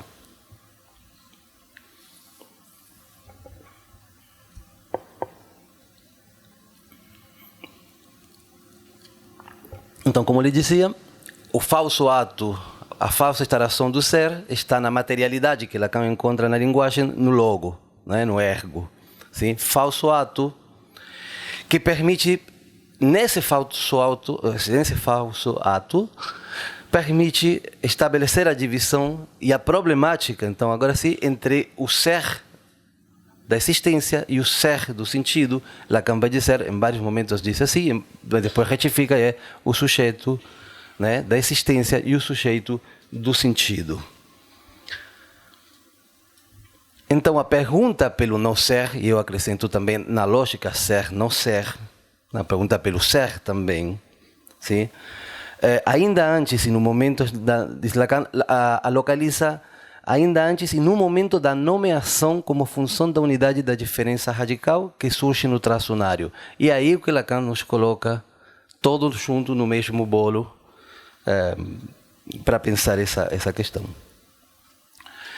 Dá um outro passo que é introduzir ou trazer o Hegel para pensar o cogito cartesiano, o que se pode acrescentar com o Hegel, que já estava, né? Porque vai dizer, né? Sum ergo Deus existe, mas ou Deus é. E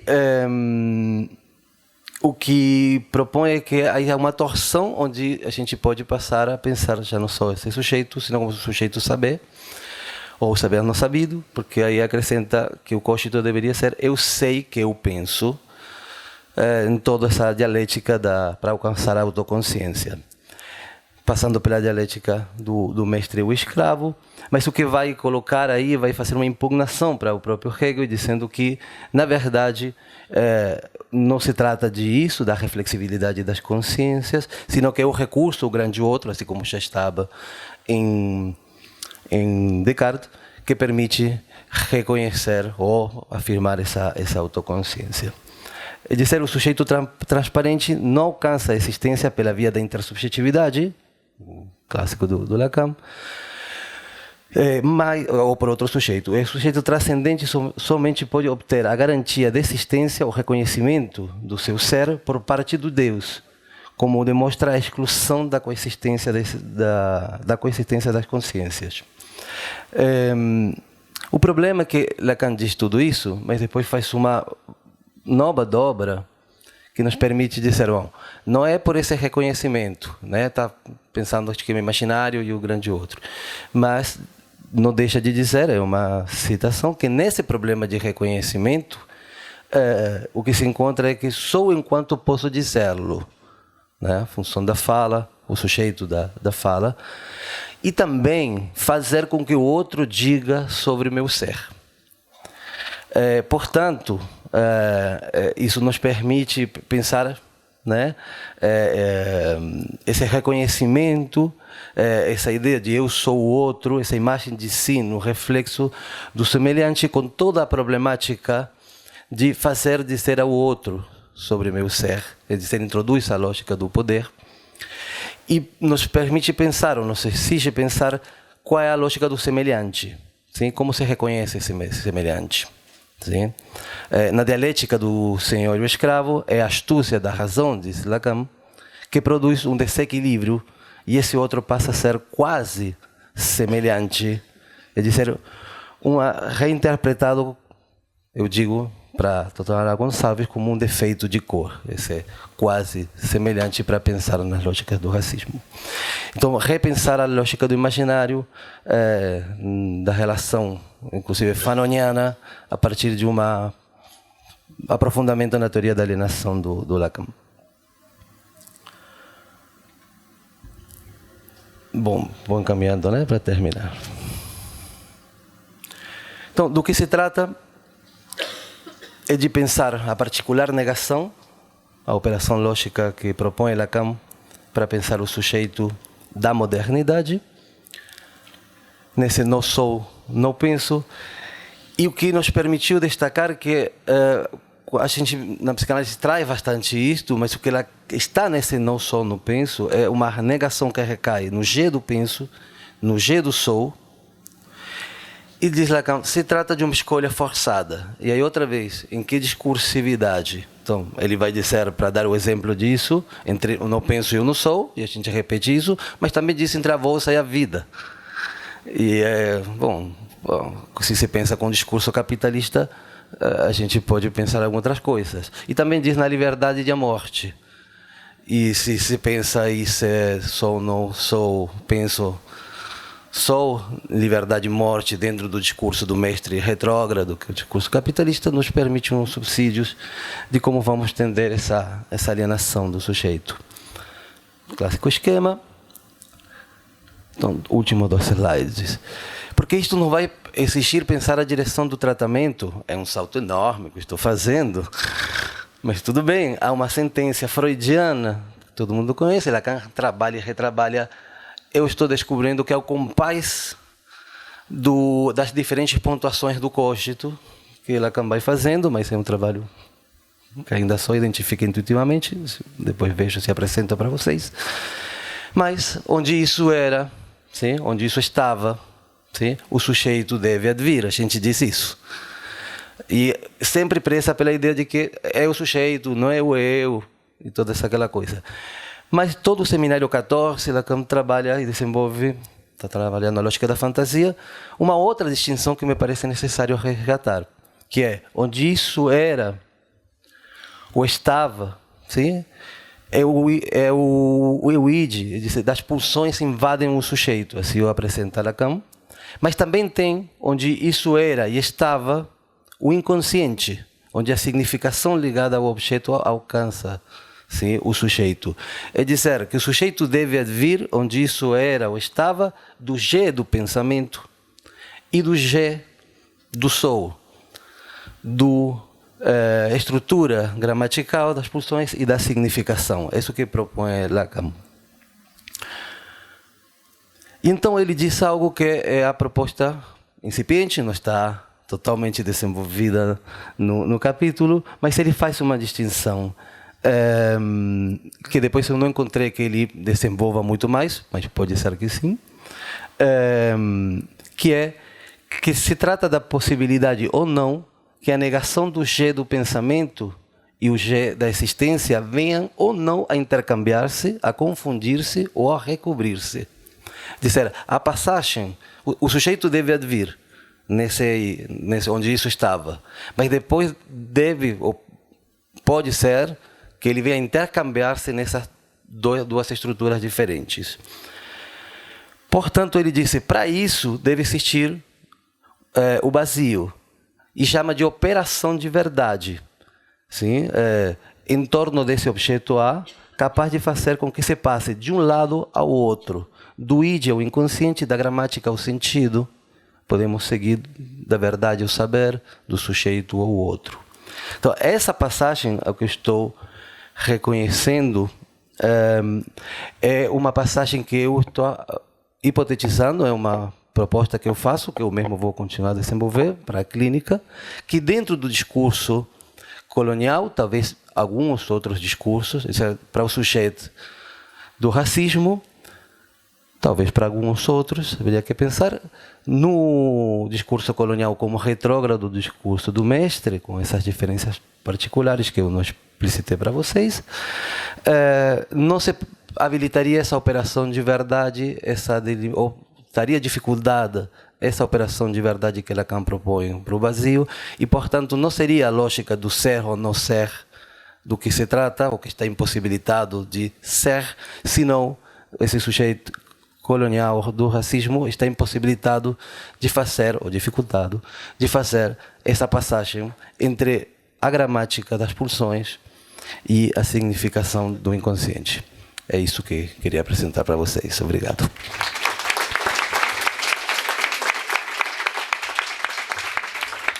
Bueno, muchísimas gracias a los expositores. Nos quedan 15 minutos para el espacio de preguntas.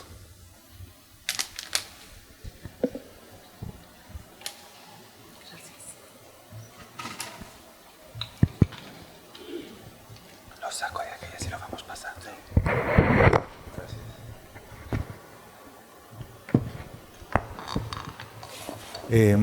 Quisiera hacer una reflexión para compartir en general a partir de los trabajos de esta mesa, pero también de otras.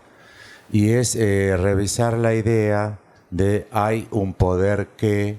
puntos suspensivos. Una idea algo así como de inspiración Foucaultiana. Hay un poder que, especialmente por nuestra clínica, me parece que esa idea de poder, hay un poder que debe ser revisada. Una pista para revisarla, quizás sea un poquito larga, pido disculpas, un par de minutos más. Se encuentra en el origen de la lingüística moderna, en una ley que propone Saussure, que no sé por qué no ha tenido tanta repercusión, me parece crucial, que es la ley de la mutabilidad e inmutabilidad del signo lingüístico.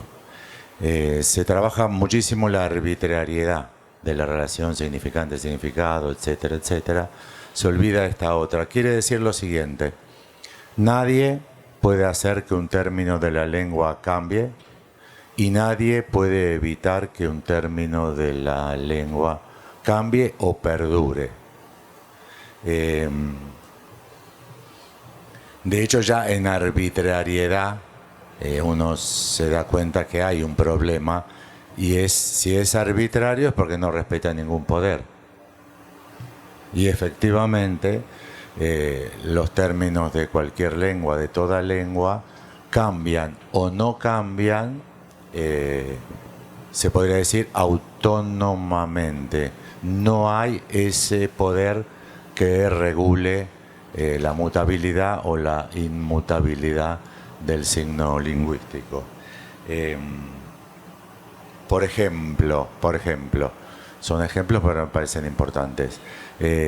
Todas las leyes que están avanzando tan bien, tan sistemáticamente, al menos en Occidente, sobre la penalización de los feminicidios, ha producido un aumento notable de los feminicidios. Notable es muchísimo. O sea, se asesina muchísimas más mujeres por año luego de la penalización del feminicidio que antes. Obviamente, creo que habría que empezar a calcular esos efectos, pero uno ahí verifica que todos los poderes consubstanciados de la moral, el Estado, el sistema jurídico, la moral y las buenas costumbres modernas apuntan hacia un sentido, y propongo así, y se produce uno contrario. Hay muchos ejemplos de esto. Uno muy lindo es la revolución bolchevique. La revolución bolchevique como objetivo fundamental fue la finalización de las clases sociales. que no hubiese más clases sociales a partir de la dictadura del proletariado. O sea, una única clase disolvía la diferencia de clases sociales. Y sorprendió a todo el mundo, tarde a los bolcheviques, la aparición de una nueva clase social, que se llamó la nomenclatura, con K, nomenclatura, que fue la clase social de los burócratas del Partido Comunista. Apareció una nueva clase social, que es la de los burócratas del comunismo. No sé si eso tiene que ver con la finalización de la experiencia soviética o no, no he estudiado, pero es sorprendente cómo nos juntamos todos para producir algo que vaya para allá, lo ejecutamos y va para el otro lado. ¿Quién maneja ese cambio? En Lacan está teorizado, no hay otro del otro. No hay otro, no hay a quién atribuirle ese poder. Me parece que ahí está la diferencia Foucault-Lacan. Foucault dice, hay un poder que, pero me parece que es suponerlo, porque lo único que uno verifica es el cambio. De pronto autismo pasó a ser la denominación de algo que atañe, no sé, invento, al 5% de los chicos, cuando antes de su designación correspondía al diagnóstico de 0,3% de los chicos. Bueno, ¿por qué la designación del diagnóstico aumentó tanto los casos? Me refiero a quién manejó eso. ¿Cuál es el poder que ha gestionado? Lo que les propongo que quizá en psicoanálisis haya que empezar a pensar o retomar la idea de no hay otro del otro. O sea, no hay ningún sustituto de Dios. Nosotros todos juntos podemos decidir hoy ir para allá y puede suceder que dentro de 10 años descubramos que fuimos para allá. Es muy evidente que ni las clases sociales, porque si las clases sociales fuesen quien detentan el poder, los señores medievales hubiesen impedido que surja la burguesía. Y si tenían todo el poder, si la iglesia y los señores medievales tenían todo el poder, ¿cómo surgió la burguesía? Ellos tenían el poder. Y después la burguesía hoy ha perdido todo poder, porque los señores tecnócratas, Zuckerberg, Elon Musk, Sam Altman y Jeff Bezos, dominan el mundo. ¿Y quién lo calculó? ¿Quién hizo que los grandes poderosos del mundo, todos los industriales, para terminar, Elon Musk en este momento, no sé si en Brasil está la antenita esa que vende Elon Musk, que te da internet a todo el mundo. Bueno, lo hace con 6.000 satélites que él tiene dando vuelta a la Tierra. El año que viene va a tener 30.000 satélites. Más bien que va a estar en toda y cada una de las combinaciones binarias que hasta el gobierno de Estados Unidos haga. O sea, el gobierno, China va a estar también dominada por los satélites de Elon Musk. Un señor problemático para colmo ese señor a mi gusto. ¿Cuál es el poder que ha hecho que Elon Musk tenga todo el poder? ¿Quién maneja ese poder? Por eso me parece muy importante que cuando trabajamos significante y cuando trabajamos lenguaje, no lo creamos una entidad autónoma. El lenguaje, los significantes, existen dentro del discurso. Y no, es decir, la combinación significante, S1, S2, no existen en el aire. Porque si no parecen omnipotentes. S1, S2, de un caso, es en el discurso que se arma en transferencias, analista, analizante, que a su vez en una familia y a su vez en una genealogía de esa familia y en un país, etcétera, etcétera, etcétera. Porque si no me parece que se nos arman ideas de amos. Hay un poder que... Cerrando, perdón por el tiempo que tomé. Les quiero plantear esto. ¿Hay amo?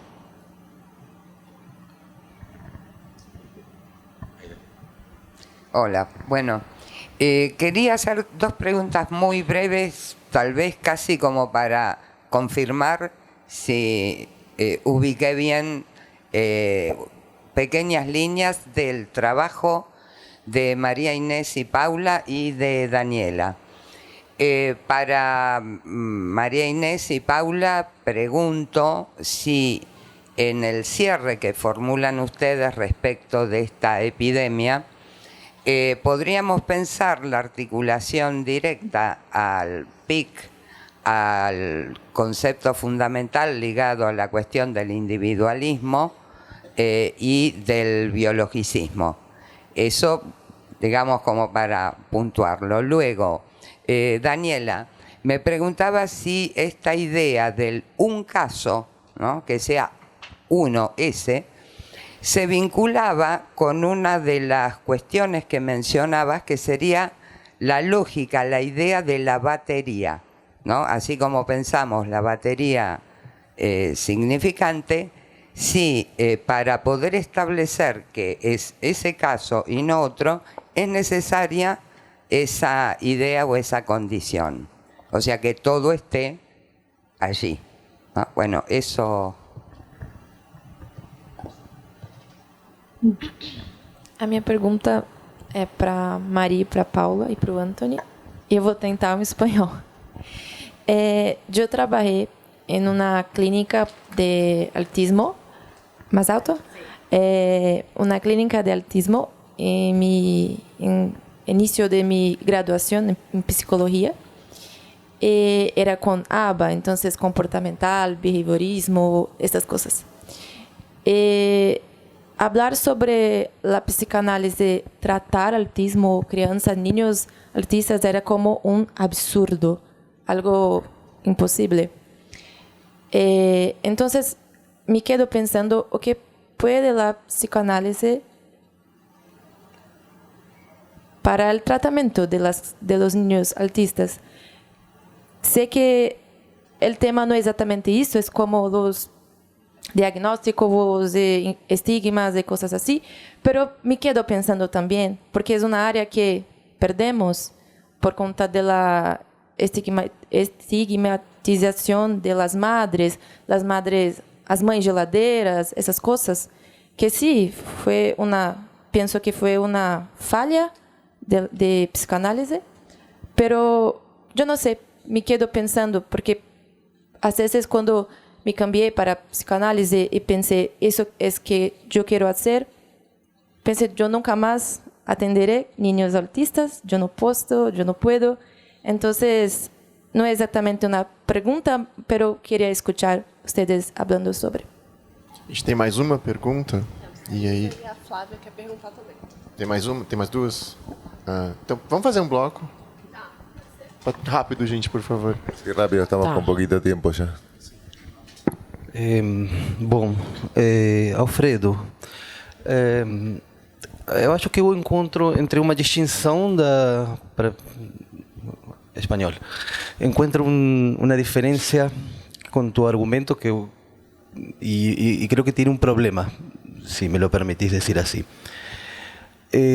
Porque tú haces la distinción de el orden del lenguaje significante, ¿no?, y el discurso. Y dice, bueno, pero hay que pensarlo dentro del discurso. O hay que pensar esa cuestión. Ahora, lo has formulado así. El problema de hay un poder. Y Lacan formula hay un saber. A mí me da la impresión de que no es Foucaultiano, a no ser la idea que tú tienes de ese poder de Foucault. Yo creo que Foucault no piensa nada de eso, ni supone. De hecho, plantea la modernidad como la estructura del micropoder y el poder del soberano, sustitución del poder del soberano, que sí sería alguien que puede decir derecho a vivir y a morir.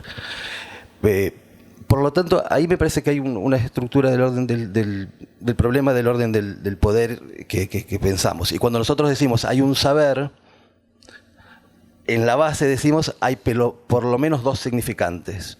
Entonces tenemos por lo menos dos significantes, que la arbitrariedad me parece que está ubicada allí, y que también es una arbitrariedad no solo que negativa, que nadie puede decir nada, sino que es una arbitrariedad positiva en el términos de que puede producir poder esa articulación y lo que arbitrio Barth con el fascismo de la lengua. Por lo tanto, yo diría así, eso de que nadie puede decir o nada se puede decir, si no sería funciona solo, es en una arbitrariedad en el orden del signo, de la constitución del significante, por lo menos dos, y la relación de la barra. Cuando se pasa a discurso, efectivamente lo que se dice es que sí hay alguien que produce la dominancia y que Lacan establece que en la modernidad es el saber. Es decir, y después con el discurso universitario, transmutado el saber al lugar de agente. Es decir, ¿quién es el agente que va a decir esto sí, eso no? O se puede mutar algo, no se puede.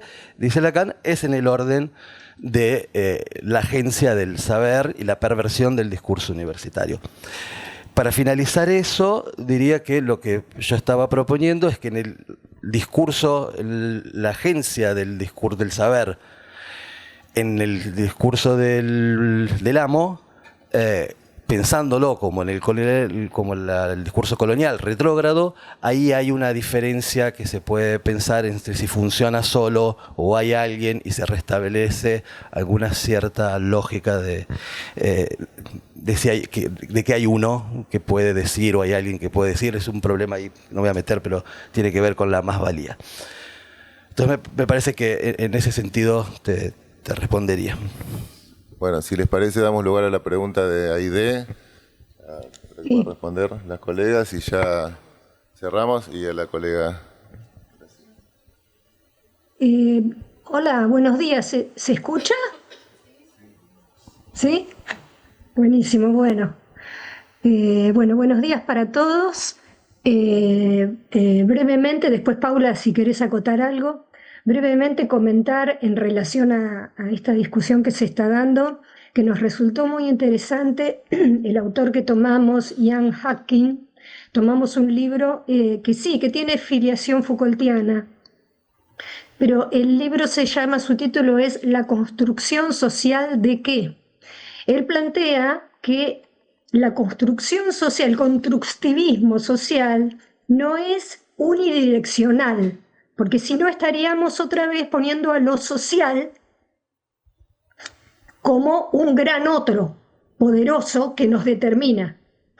Y él lo que plantea es que las ideas repercuten en ciertas condiciones humanas que afectan a esas mismas ideas. Esa es la idea de bucle. Y en función de esta idea de bucle o loop, analiza lo que ha pasado en la historia con el autismo, no como categoría diagnóstica, sino como significante flotante que ha operado como una categoría diagnóstica y ha terminado en la actualidad, en el siglo XXI, funcionando en función de esta dinámica de bucles en espiral o looping, ¿no? De interacción. Hay interacción entre las ideas, las condiciones humanas, nosotros diríamos discurso y discurso.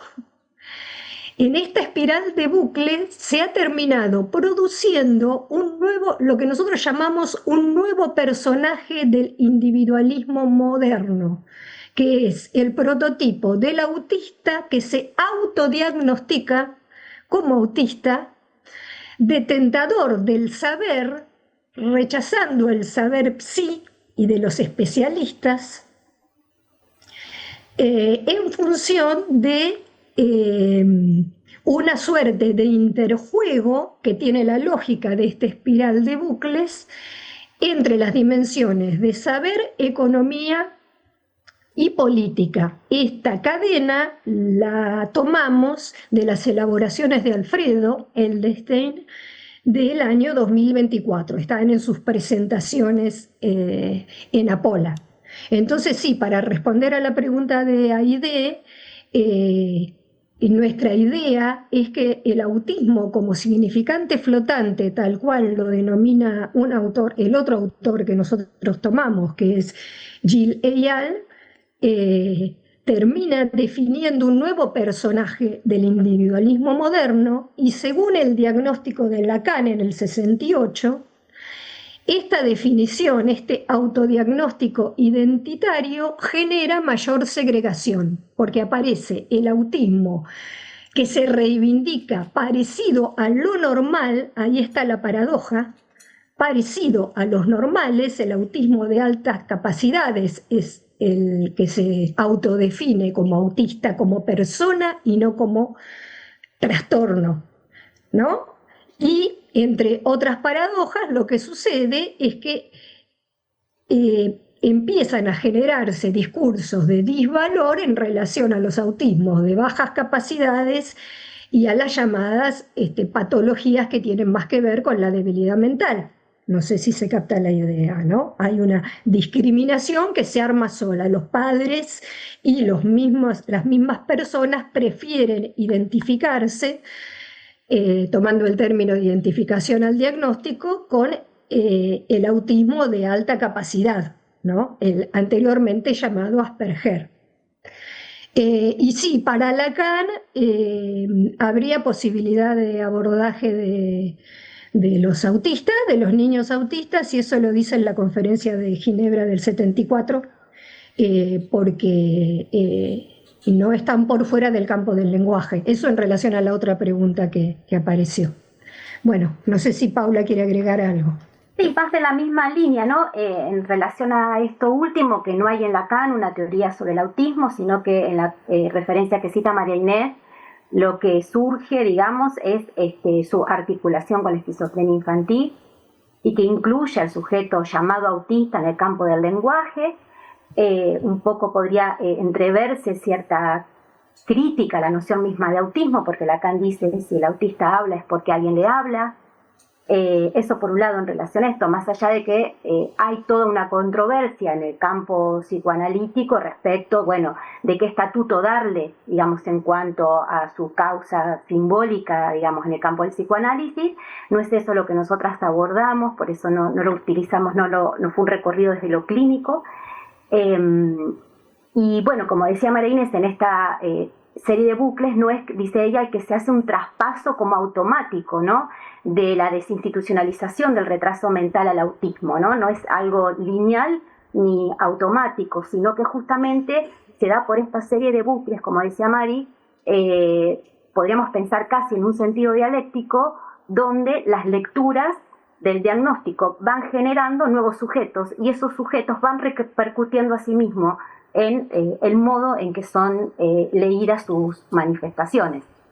En el sentido también del individualismo, pensábamos, ¿no?, todos estos dispositivos que van surgiendo en pos de apelar a los derechos y a la autonomía desde una política liberal, donde finalmente el objetivo un poco ambiguo termina siendo, bueno, cierta adaptación individual, ¿no? Y con la emergencia de la idea de lo neurodivergente es interesante porque ella lo que plantea es que esa particularidad del cableado humano, dice él, que puede ser equiparable al concepto de raza, de clase o de género, en realidad, dice él, no habría dos personas que tendrían el mismo cableado humano, es decir, que se hace de una singularidad una condición sobre la que se construye luego, digamos, una identidad. Eso. Bueno, muchas gracias. Nos están quedando solo 2 minutitos y tenemos que pasar al break. Está ahí. Sí, cortito. Bueno, gracias Aide porque eso me permite, lo que me preguntás, me permite decir un poco cuál es el puntapié por el que escribo este trabajo. Una situación así como que he visto como bastante corriente, de que por ahí cuando se presenta un material, por lo general escrito, de un caso, hay algún debate sobre el problema si a ese material le falta algo. Bueno, he escuchado como cierto debate sobre eso y bueno, yo tengo una posición al respecto que me parece que el material se puede leer como que no hay nada fuera del texto, que es una idea de Derrida y que desde allí se puede leer cuál es la batería y distinguir esos elementos podría permitir empezar a manejarlos y operar con ellos, ¿no? Es un poco por eso el motivo de que escribo este trabajo. Entonces, gracias porque bueno, me ilumina esa parte. Bárbaro. Bueno, muchísimas gracias a todos. Pasamos al break, 11:10. Continuamos. Voltamos às 11h10 para a próxima mesa.